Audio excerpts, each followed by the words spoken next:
Bismillahirrahmanirrahim. Alhamdulillah Rabbil Alamin. Wassalatu wassalamu ala ashrafil anbiya'i wal mursalin Sayyidina Muhammadin wa ala alihi wa sahbihi ajma'in. Alhamdulillah, para jemaah dirahmati Allah Subhanahu wa taala. InsyaAllah kita akan meneruskan pengajian dalam kitab Bulughul Maram karangan Al-Imam Ibn Hajar Al-Asqalani, dan kita berdoa kepada Allah Subhanahu wa taala mudah-mudahan Allah menjadikan pengajian ini sebab ini pengampunan.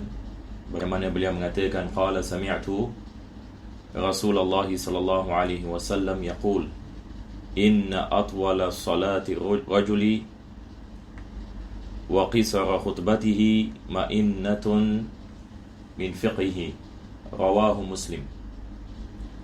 Jadi dia mengatakan, aku telah mendengar Nabi SAW bersabda, sesungguhnya panjangnya solat seseorang dan pendeknya khutbahnya adalah daripada tanda kefaqihannya, yakni maksudnya tanda kefahamannya dalam ilmu fiqh, dan menunjukkan bahawasanya dia mempunyai kefahaman di dalam yakni hukum ahkam ini Allah Subhanahu wa taala. Hadis ini rawahu Muslim seperti mana disebutkan oleh Al-Imam Ibn Hajar. Maka kita telah membicarakan maksud daripada hadis ini dan daripada sunnah Nabi SAW, yakni beliau memanjangkan bacaannya dan memendekkan khutbahnya, dan Allah memberikan kepada Nabi SAW jawami al-kalim, iaitu lafaznya pendek akan tetapi maknanya mendalam. Ini adalah daripada kelebihan yang diberikan oleh Nabi SAW. Dan barang siapa yang mengikuti sunnah-sunnah ini, maka ini menunjukkan seseorang itu menguasai sesuatu ilmu dalam apa yang dia membicarakan. Kalau sekiranya seseorang itu faham yang sesuai ilmu dengan baik, dia mampu merumuskannya dengan perkataan-perkataan yang sedikit. Ini adalah daripada tanda bahawasanya dia menguasai sesuatu ilmu itu. Jadi kita mengatakan disunatkan bagi khatib untuk tidak memanjangkan khutbah dan untuk memanjangkan sedikit solatnya. Dan kalau kita lihat solat Nabi SAW, nanti akan disebut nanti dalam hadis-hadis yang seterusnya, beliau pada solat Jumaat biasa yang membaca ayat rakaat yang pertama suratul Jum'ah, dan rakaat yang kedua membaca suratul Munafiqun, ataupun rakaat yang pertama beliau membaca surah Al-A'la, dan rakaat ini yang kedua surah Al-Ghashiyah. Kebiasaannya kita di Singapura, kita mengamalkan Al-A'la dan Al-Ghashiyah, memandangkan ramai orang yang ni bekerja yang ni pada waktu tersebut dan sebagainya. Itu ada kadar yang paling minimum.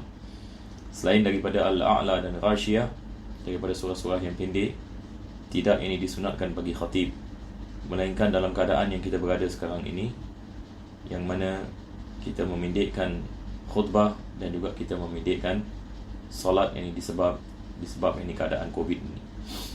Tapi dalam keadaan ini seperti biasa, maka sekurang-kurangnya imam dalam salat Jumaat membaca Sabbihisma Rabbikal A'la pada rakaat yang pertama dan Al-Ghashiyah pada rakaat yang kedua, sebab ini adalah daripada warid daripada Nabi SAW. Jadi pengajian kita pada hari ini bermula pada hadis yang seterusnya. Ini kita telah hadis yang tadi kita dah habis membicarakan minggu lepas. Jadi kita lihat ini kepada hadis ini. Hadis yang 453 daripada kitab ini Bulughul Maram. Penulis ini mengatakan, wa an ummi Hisham binti Harithah radhiyallahu anha qalat. Hadis ini diriwayatkan oleh seorang wanita sahabiyah namanya Ummu Hisham, anak kepada Harithah radhiyallahu anha. Qalat ma akhadtu qaf wal Qur'anil Majid illa an lisani Rasulillah sallallahu alaihi wasallam yaqra'uha kulla jumu'atin 'ala al-minbari idza khataba an-nas. Rawahu Muslim. Hadis ini juga diriwayatkan oleh Imam Muslim, yang mana beliau mengatakan, Ummu Hisham mengatakan, aku mendapatkan surah yakni Al-Qaf wal Qur'anil Majid, yakni aku menghafalnya, illa an lisani Rasulullah sallallahu alaihi wasallam, daripada lisan Nabi sallallahu alaihi wasallam, yakni daripada bacaan Nabi sallallahu alaihi wasallam. Dan beliau mengatakan yaqra'uha kulla jumu'ah, yang mana yakni beliau baca pada tiap-tiap hari Jumaat. Maka perkataan kulla jumu'ah dalam riwayat yang lain tidak ada. Dalam nasrah yang lain yang tidak ada. Ini disebutkan oleh muhaqqiq yang mentahqiqkan kitab ini.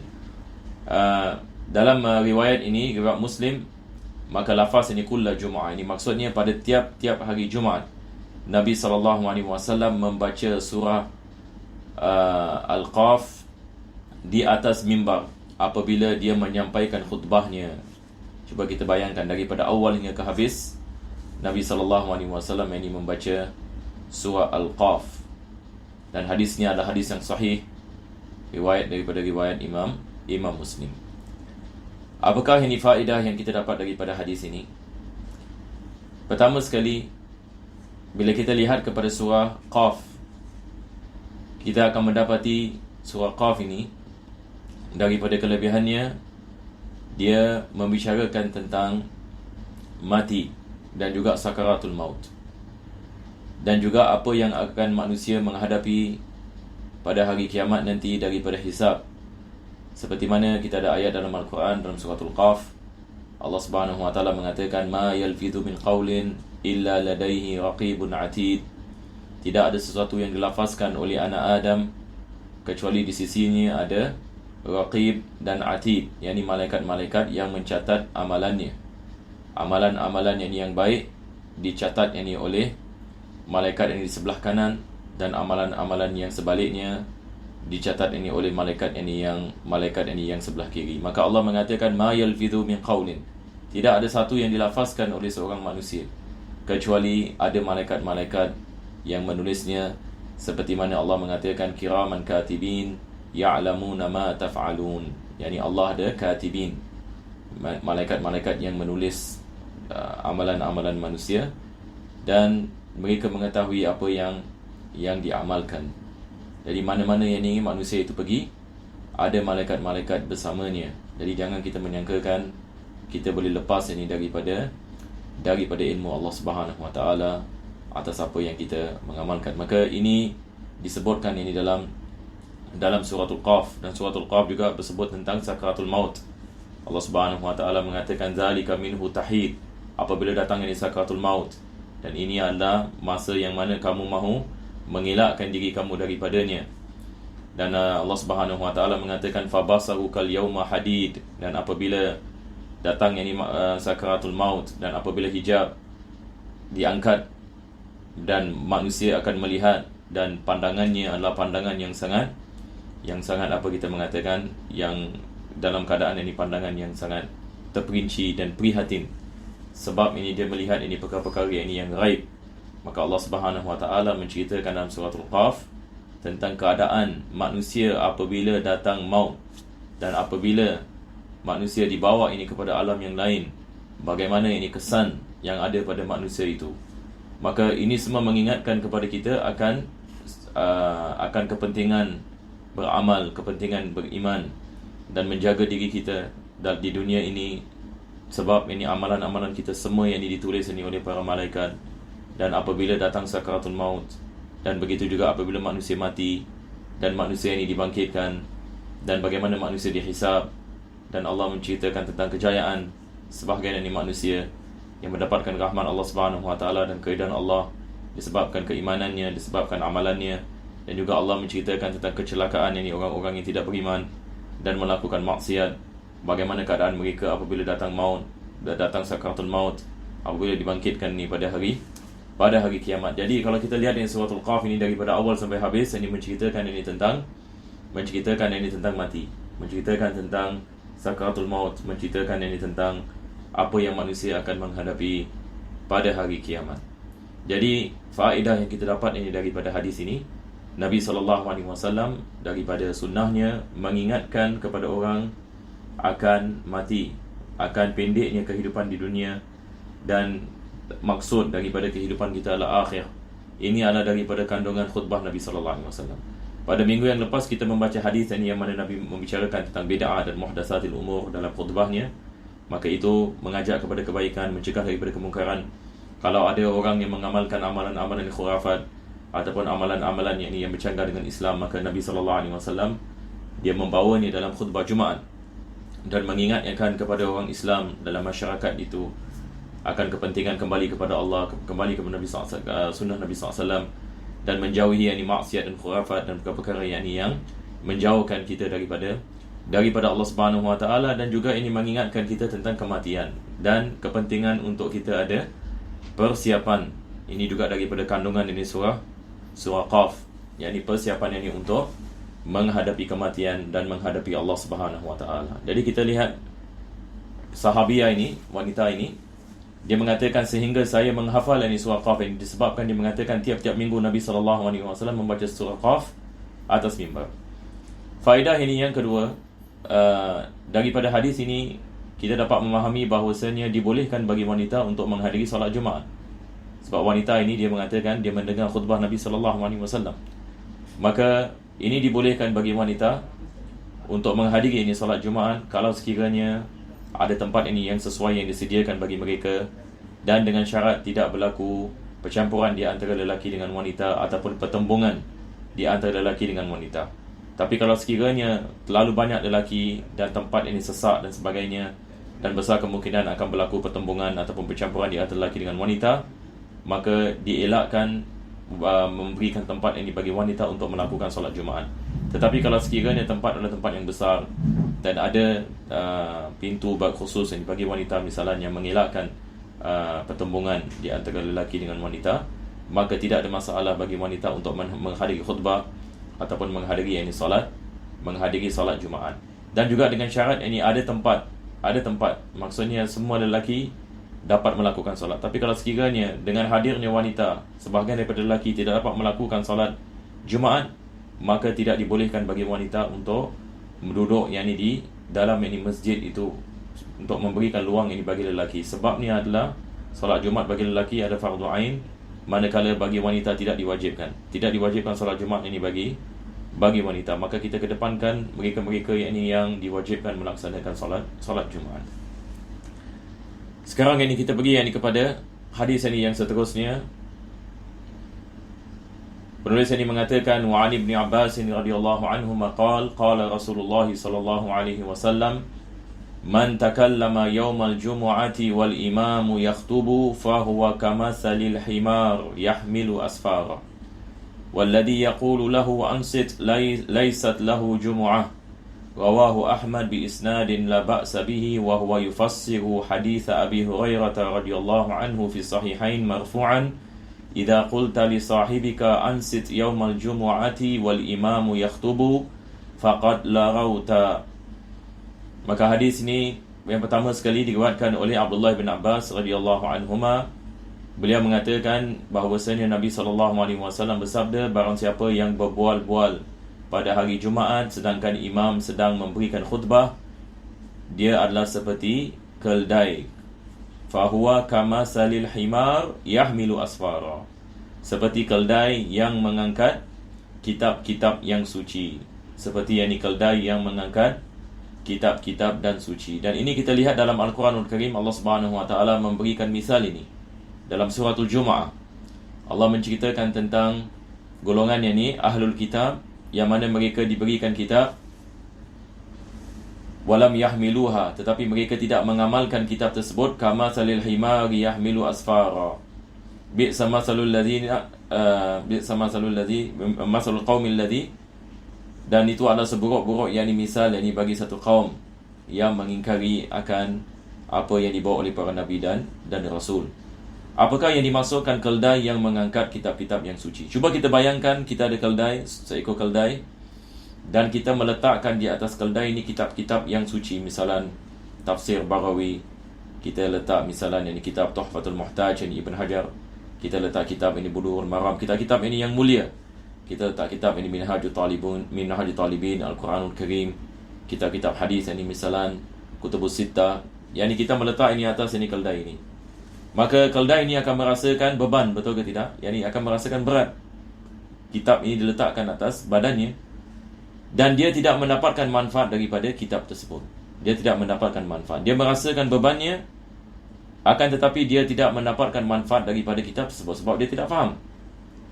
Maka ini adalah misal bagi seseorang yang menghadiri solat Jumaat, Khatib yang membicarakan tentang ayat-ayat yang suci, ayat-ayat Al-Quranul Karim, hadis-hadis Nabi SAW, perintah kepada kebaikan, mencegah kepada kemungkaran, mengajak manusia kepada Allah. Ini semua adalah kalam ini yang suci. Ini semua adalah perkara-perkara yang suci. Tetapi orang yang mendengar ini, dia tidak mendapatkan apa-apa manfaat daripada apa yang dia dengar. Jadi ibarat yang seekor keldai yang kita membebankannya dengan kitab-kitab yang suci, dan dia tidak mendapatkan manfaat ini daripada kitab-kitab yang suci itu. Maka Nabi SAW mengatakan, man takallama yawmal jum'ah, barang siapa yang berbual-bual pada hari Jumaat dan imam sedang melakukan khutbah, kama salil himari yahmilu asfara, dia adalah seperti keldai yang dibebankan dengan kitab-kitab yang suci, yang mana dia tidak dapat manfaat daripada kitab tersebut. Sama juga dengan orang yang berbual semasa khutbah, dia tidak mendapatkan manfaat daripada mendengar, fadilat mendengar khutbah, dan juga pahala yang ini bagi salat, disebabkan ini dia melakukan perbuatan yang ini berbual-bual semasa imam ini melakukan khutbah. Walladhi yaqulu lahu ansit, dan juga bagi orang yang mengatakan diamlah, yakni ansit ini maksudnya diamlah. Dan ini biasa kita dengar sebelum khutbah, kadang-kadang Bilal bangun dan baca yakni hadis yang diriwayatkan oleh Imam Bukhari dan Muslim, yakni berkenaan dengan larangan Nabi SAW berbual-bual semasa khutbah, walaupun dengan mengatakan diam sekalipun. Ini perkataannya. Walaupun dia mengatakan ansit laisat lahu jumu'ah, Nabi mengatakan dia tidak mendapatkan Jumaat. Maksudnya dia tidak mendapatkan pahala Jumaat. Nanti akan diterangkan. Tapi solat Jumaat ni sah ke tidak? Sah. Betul ke tidak? Solat Jumaat ni sah. Ada orang yang ni ekstrim pula dalam perkara ini. Dia mengatakan semua yang ini tidak sah. Semua tidak sah, apa maksudnya? Yang ini maksudnya dia kena solat zuhur. Kalau kita mengatakan tidak sah, tapi kita mengatakan bukan maksudnya tidak ada Jumaat baginya, maksudnya solat Jumaat ini tidak sah. Tetapi tidak ada Jumaat baginya, maksudnya tidak ada pahala Jumaat bagi Jumaat yang baginya. Tidak ada pahala Jumaat baginya. Hadis ini diriwayatkan oleh Imam Ahmad bi isnadin la ba'sa bihi wa huwa yufassiru. Hadis ini adalah hadis yang dia mengatakan bi isnadin la ba'sa bihi. Kenapa yang ini penulis mengatakan la ba'sa bihi? Ini maksudnya sanad hadis ini ada kelemahan disebabkan salah seorang ini daripada perawinya namanya Mujalid bin Sa'id. Dan perawi ini dikenali sebagai perawi yang lemah. Perawi yang riwayatnya lemah. Disebabkan perawi ini, maka hadis ini dikirakan ini sebagai hadis yang lemah daripada sebahagian ulama hadis. Akan tetapi hadis ini menafsirkan, dia mengatakan wahwa yufassiru hadis Abi Hurairah. Dia menafsirkan hadis Abu Hurairah yang diriwayatkan fi sahihain. Ini hadis ini dalam Bukhari dan Muslim, ini hadis yang lebih sahih daripada hadis Ibn Abbas yang diriwayatkan oleh Imam Ahmad.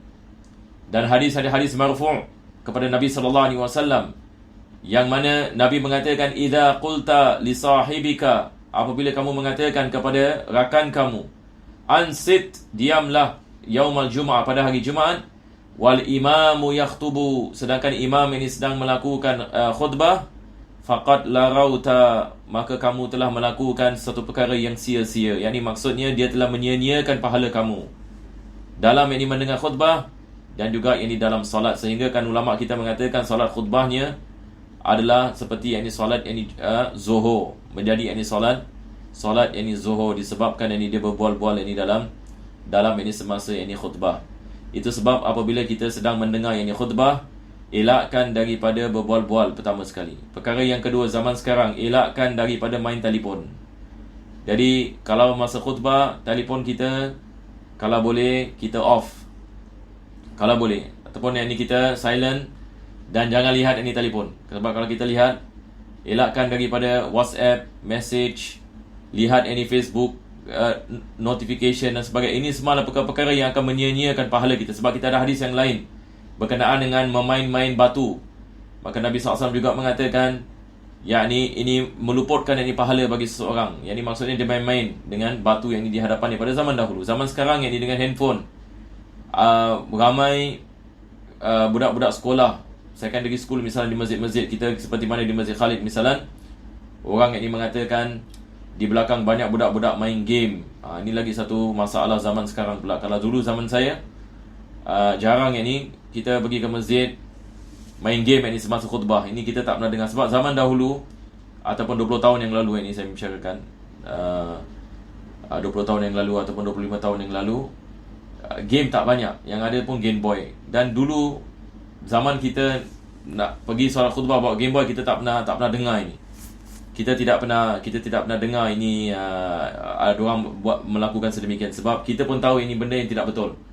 Ini benda yang tidak betul. Orang kalau melakukan, kalau zaman dahulu ini main game, tentu sekali yang dia akan merasakan kekok dan akan ditegur kalau zaman dahulu. Tapi zaman sekarang dengan handphone saja, kanak-kanak apa mereka buat, kita punya pemuda-pemuda, mereka pergi kat ruang corner dan mereka main game. Kadang-kadang satu grup ini duduk kat satu corner, dan imam ini sedang melakukan khutbah, ini mereka main game. Maka kita sebagai ibu bapa ataupun abang ke ataupun kawan dan sebagainya, kalau kita mendapati ada kawan-kawan kita ataupun anak-anak kita yang sedemikian, maka ini adalah tanggungjawab kita untuk kita menasihatkan kepada mereka supaya elakkan daripada melakukan benda-benda ini semasa imam sedang melakukan khutbah, sebab dia akan meluputkan pahala kita. Pahala mendengar khutbah diluputkan, pahala solat pun diluputkan.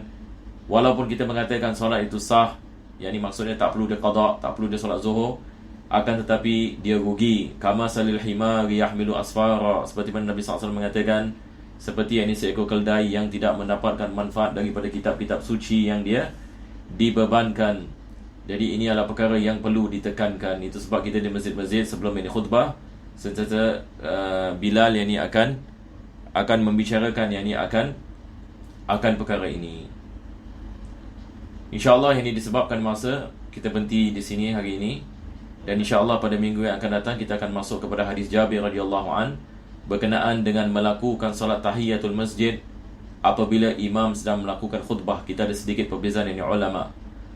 Kita akan membicarakan insyaAllah pada minggu yang akan datang. Wa sallallahu ala sayyidina Muhammadin wa ala alihi wa sahbihi wa sallam. Walhamdulillahi rabbil alamin.